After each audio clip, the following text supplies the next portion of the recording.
Alice és una de les grans preferides per emportar-se l'Oscar a millor pel·lícula, però s'emportarà l'estatueta o li passaran més les 3 hores 35 de durada i els seus debats sobre la intel·ligència artificial? Comencem aquesta sèrie sobre el que has de saber de les 10 nominades a millor pel·lícula als Oscars.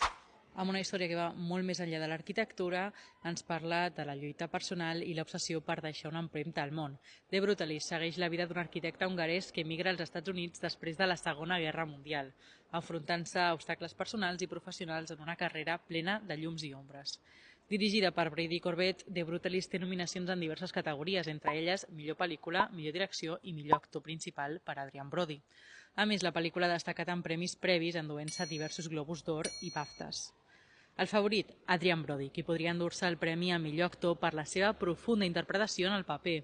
Però hi ha alguna cosa que pugui frenar la seva victòria? La seva durada de 3 hores i mitja està sent vista com un obstacle per a alguns. Serà massa per als membres de l'acadèmia? I no podem oblidar la polèmica sobre l'ús de la intel·ligència artificial a la pel·lícula. S'ha confirmat que la IA es va utilitzar per ajustar certs detalls en les actuacions d'Adrian Brody i Felicity Jones en els seus diàlegs en hongarès. Aquest ús de la tecnologia ha generat crítiques dintre de la indústria, especialment després de les recents vagues d'actors i guionistes. Alguns diuen que això podria canviar el futur de la interpretació, però fins a quin punt és ètic alterar les interpretacions humanes? La tecnologia ja s'ha utilitzat en efectes com el de-aging, però és el mateix? The Brutalist és la favorita en diverses categories, però les polèmiques podrien afectar les seves possibilitats de guanyar. Caldrà veure què passa en la nit més important del cinema.